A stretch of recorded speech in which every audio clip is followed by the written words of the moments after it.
Hi everyone, it's me, Miko. I have a new hat. Look at that. It even has spots for my ears. Isn't that cute? I love it. Anyways, I'm back again. Today I actually decided I wanted to talk about a few things. First, at the end of this video, there's going to be a few clips of me trying to practice my voice. I am dealing with some allergies and also very new to this, so it's going to sound more like me with a nasally voice. We are very early on with this practicing. Not enough to have conversations, just enough to kind of sound like Rimuru. The end goal is to sound like Rimuru, Nanachi, that cute girlfriend for Squid Girl, I can't remember her name, I'll put her up on screen right there. Her. Season 2. Season 1, she's voiced by someone different.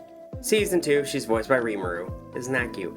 Anyways, I decided I wanted to make this video a little different, more like a vlog or a blog or a diary, like my last one, so not necessarily too different, but the gameplay footage in the background isn't going to be live. That's the difference. Anyways, I decided I wanted to cover what it's like living with bipolar, and I didn't do any research going into this. This is purely my own experiences. So I want to give a few forewarnings. One, if it matches your own, I hope that makes you feel better. I actually do. You're not alone, so I hope that helps. If it doesn't match yours, remember, everyone is different. Everyone's disorder is going to be different. Everyone's experiences are different. The other thing is, this isn't about getting pity, donations, or anything like this. I purely want to talk about this. I've dealt with this for so long that it is part of who I am. It's a dark part of who I am, but it's a part I'm learning to manage, cope with, and become better. I'm going to be dealing with this my entire life, so the most I can do is be transparent about what is going on in my life and in my mind. There is no script for this. I'm just purely going to rattle off as my thoughts come out. There might be chapters, I might focus on certain issues, I don't know. I've kind of mapped this out in my head, but you never know what's going to happen once you start talking. So let's start talking. As many had known from my last video, I was diagnosed with bipolar 1. A diagnosis doesn't mean it suddenly sprang on me, it means that it's now officially recognized by medical professionals, the state of whatever I live in, etc. That's all a diagnosis means. The symptoms that I've been dealing with are very old. A lot of my failed projects are due to these symptoms. Even the fact that I'm stalling on the day in the life of Miko is because these symptoms are challenging to overcome. A lot of these episodes are made during manic states, and as I learn to manage those states, obviously a lot of things that was created during them have put on pause. I have to kind of relearn that creativity, that energy has to be taken in and redistributed. It's not something that I'm used to. And it's the same that goes for a lot of things in my life that I've been dealing with. This includes things like cleaning my house, doing my job, doing a lot of things, even doing my schoolwork, is all halted or strangled by this disorder that I'm now learning to get better with. And it can suck. This disorder isn't just depression. Depressive episodes do happen. I guess I'll just name this chapter Depressive Episodes. Forewarning, this is going to get bad. This is going to get dark. If you can't handle anything like self-harm or depressive thoughts, go either skip ahead to the manic episode or go watch something else. I can't stop now. I can't censor this for the comfort of others. I will do my best, but I can't. A depressive episode can really take over your life if you let it. For a long time, it's what kept me in some pretty shitty situations because I was convinced that I wasn't worth it. I was convinced that my life wasn't worth living, but I also wasn't successfully able to end it. So instead, I just lived a very, and I mean very miserable state of being for a long time. For many years, I was getting very self-indulgent. And a lot of that involved things like over-drinking. There were many parties that I remember going to for the sole purpose of ending at that party. I would drink and do drugs excessively, and I mean excessively. I would drink down bottles, actual bottles of alcohol, just to try and go down. I would take painkillers just to either ease the pain or to die very slowly, or at least in my sleep. Whatever happened first, I was game for it. I was doing incredibly risky stuff, like sleeping around and honestly harming myself. I didn't treat my life like it was worth living. It was a very long episode that was drawn out. After I had gotten out of a lot of those depressive episodes, though, I had eventually gotten more into small, depressive, and destructive episodes. Things like overspending. Oh god, like, you're never gonna be good with money when you have this shit. You're gonna see one thing that you want and your brain's gonna be like, but it's only $1, or, but it's only $10 and it was $70. Which to a normal person sounds like, yeah, that's exactly what you would do. And then you spend $150. On a game you already own, I might add. The amount of times I've rebought the same game just because I want it on this platform or that platform or this handheld, more times than I can fucking count. It is staggering. It is awful. You can't fucking control it. It is so challenging to control your spending when you are like this. And this is just because you're trying to fill that fucking hole that's deep inside your fucking heart. You really are feeling so empty without this thing. Because deep down you feel empty about yourself. So you think it's going to fulfill that need. So you do it. And now you're out of money. So now you work harder. And oftentimes you even overwork. You feel like shit because you overspend, so you overwork. And now you get yourself sick, and either you work sick or you don't work at all, and you can't pay off the debt that you've unintentionally created. And yes, I will say it's unintentional. I don't often know how much money I'm spending. Money is nebulous to me. It is meaningless to me. It has no purpose outside of just exchange good, get good. So I don't realize that, I've spent $150, for example, on something stupid. To me, I now have the stupid thing, and I feel slightly better. And it sucks, You really don't know what you're going to be doing next.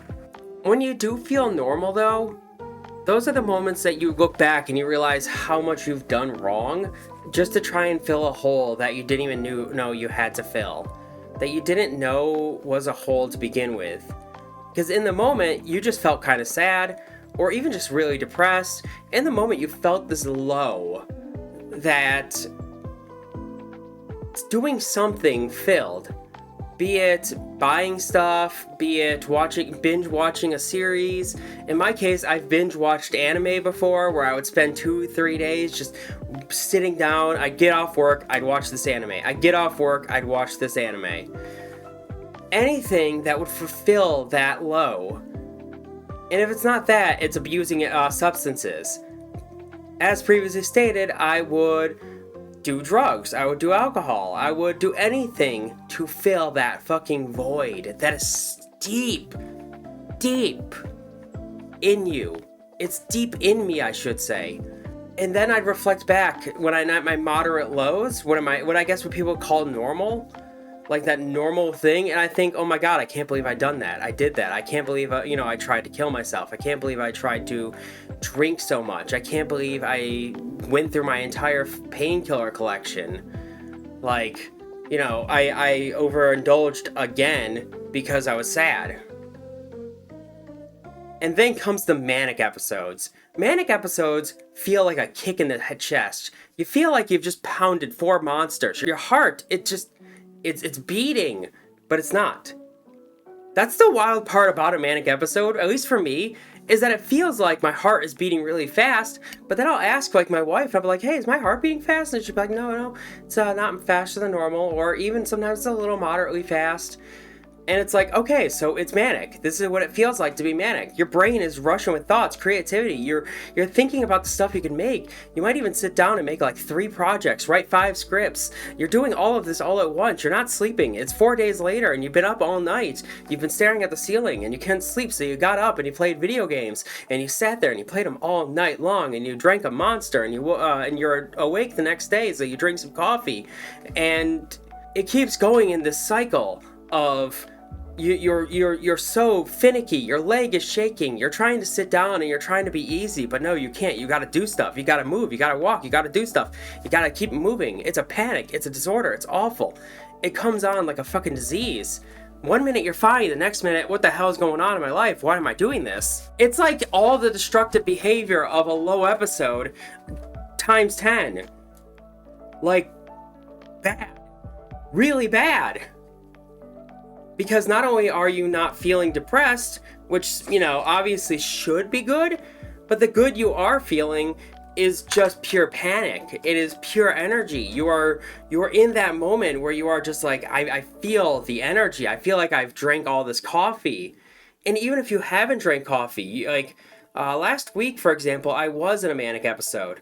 And when I was speaking to my therapist, I was like, I've been up all night, but I don't feel like I've been up all night. I feel like I've been up a few extra hours than I should have been. Say like I wake up at 7 o'clock and it's 9 o'clock at night and I'm a little tired. That's how I felt the entire day, despite staying up a night and a half. The night prior to that, I had even woken up early and just stayed up that entire time. It was something like 4 or 5 o'clock. I didn't do much outside of listening to YouTube videos, but I couldn't sleep. It was awful. And then you had the crash. It's like a caffeine crash, but worse. Suddenly you're asleep, you feel sick, you don't feel good. You might even throw up. And that's just your normal. Your normal is going between these 3 states.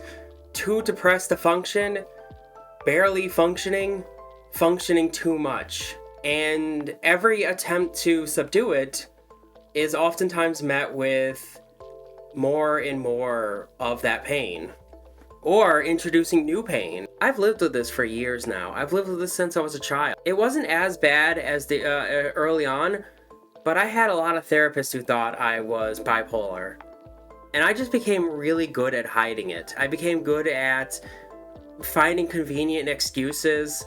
Something happened, like pet died. That's why I'm sad. I drank too much coffee. That's why I'm jittery. Or something happened outside of my existence or outside of my control that motivated me. So that's why I'm doing this. I became so good at creating excuses and creating ways of hiding myself that I spent many therapists who thought this was wrong with me and then decided that it wasn't wrong with me, that obviously I'm just a little depressed, or, I'm a little bit hyper. I have ADHD, so obviously I must be always hyper, But there's more. There's so much more that I would hide. I would hide the staying up all night. I would hide the substance abuse. I would hide the sexual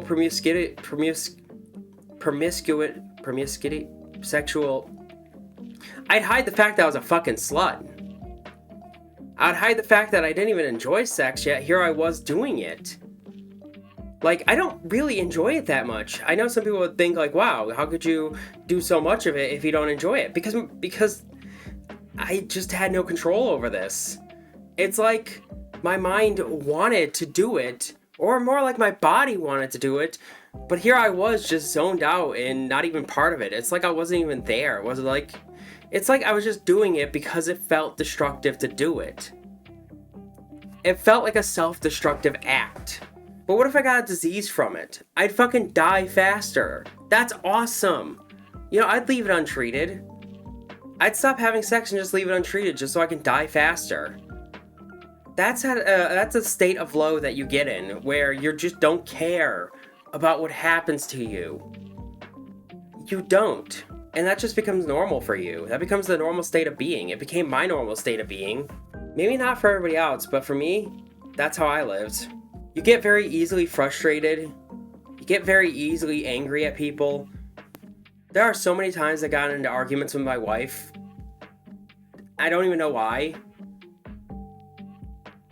And it's during those episodes when she'd be like, I am the worst I've ever been. And that's normal. That's just my normal. I've lived with that normal for way longer than I wish I had. There are times when I come up with creative ideas and I just don't act on them because I don't know how to. I don't have the energy to, or I'm not manic enough. Something is conveniently stopping me. I should be practicing voice training, but even that has its own kind of challenges to overcome. I should be doing a lot of things that I'm not doing right now. I should be working on the next episode of A Day in the Life of Miko, but it's been kind of put on the back burner for me to focus on stuff like this as I work through these problems. I want to state that the reason why I'm doing this is because I need to talk myself into holding myself accountable. This is a recorded way of doing so. I have to go back and watch this when I'm editing it. I often go back and I watch my own YouTube videos. This is a way of trying to hold myself accountable for my promises. That's why at the end of this one, there's going to be the unedited, just stitched together voice training exercises that I'm trying to do. They're not my best, but I just started actually. Like, I got past the basics last year, and then I had a year where my insurance wouldn't cover it, and this year I'm starting to get into the actual attempting the voice. So, it's still got a lot of time before any progress can be made. Also, I've started a new world, a Pal World, that I plan on recording. I still have a few videos ideas in mind. One of them is for Stardew Valley, and it's called The Trash Man with the Trash Plan. So, look forward to the Trash Man with the Trash Plan. I'm going to just record footage and then narrate over it. I'm pretty excited about this video, actually, because I'm not going to tell the plans. I don't want anybody else to do it before me, but it's going to be fun. It's going to be funny, and it's going to be great. Look forward to that. And the reason why I'm doing that is because this is a much more passive thing that I can do. This is something that I can do where I'm already playing Stardew Valley, so I might as well record it. And if I'm going in it with a plan, it's going to be a little more fun to have that challenge. But you see, that's also an example of a manic idea. I don't think I'm necessarily in a manic episode right now, but I can say that is the kind of way that I function when I am manic. So that's kind of fun right there, actually, because I came up with that plan when I was manic. And whenever I kind of tap into that plan, my brain kind of taps into that same mood and energy that I had, which can be good or bad. It can be a little overwhelming, but when it's good, it's something that I'm proud to share. I want people to understand one thing, though, that this isn't something you should let control you. Therapy, medication, and being open are ways that you can help. Be open with the people you love. Tell them when you think you're dealing with something. Don't guilt them, just tell them. Be like, hey, I think I'm in a manic state. Hey, I think I'm in a depressive state. And work with them. Whenever I'm in a depressive state, you know what my wife does? She puts on an episode of Ancient Magus Bride, which was the episode when Chisei's mom ended herself. This episode always breaks me. Even thinking about it breaks me. But you know what it ends up doing? It ends up forcing me to cry, which really helps get me out of that depressive state. That cry is such a good and powerful cry, you know? I need it, and she knows I need it, and I know I need it. So it helps. Whenever I'm in a manic state, a lot of times what my wife will do is she'll She'll take me out and we'll go for a walk, we'll go for a hike, we will do anything we can to burn off that excess energy. So even though my mind might be still a little more manic, that part of my body is starting to burn down that energy.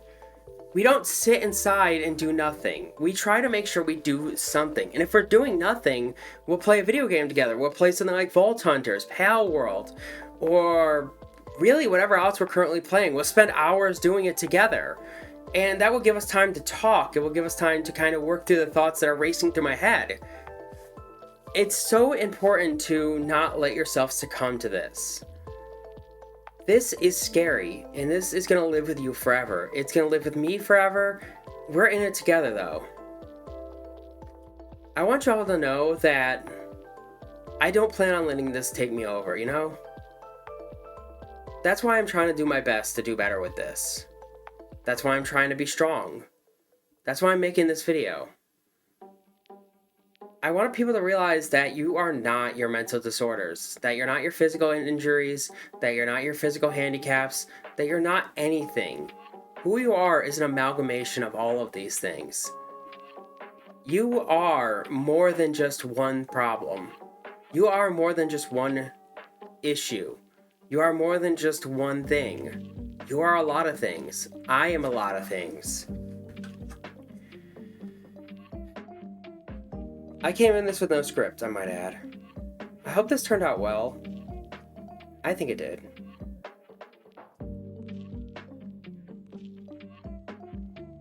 I want people to know one simple fact about me. I don't plan on letting something like this take me down.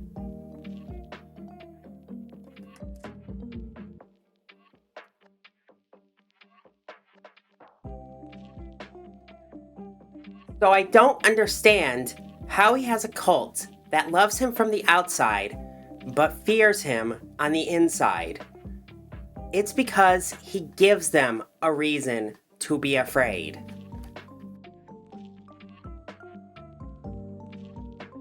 You gotta keep trying.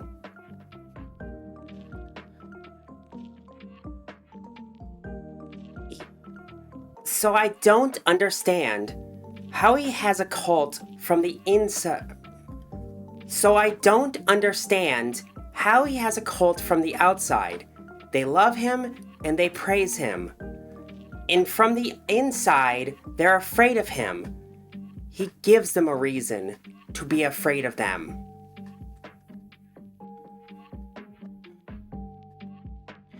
So I don't understand why So I don't understand how he has a cult from the outside. They love him, they praise him, and in the inside, they're afraid of him. He gives them a reason to fear him. Wait. I don't understand how he has a cult that from the outside they love and praise him, and on the inside they are afraid of him. I believe the reason is because he gave them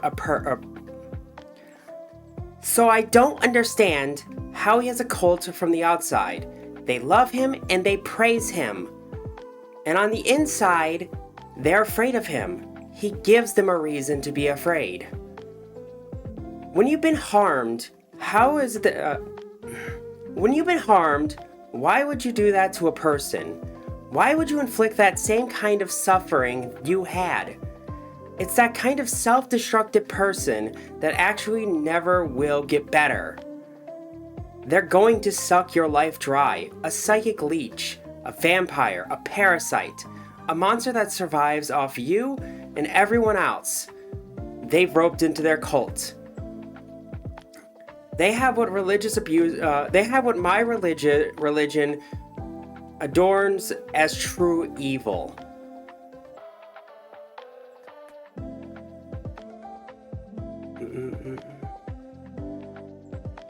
If you see them now for what they are, you are a victim marked by them. It's a scar, a hole that will never feels like it's going to close. That's a terrifying monster, and I'm glad it's contained in fiction. Ikam bookum.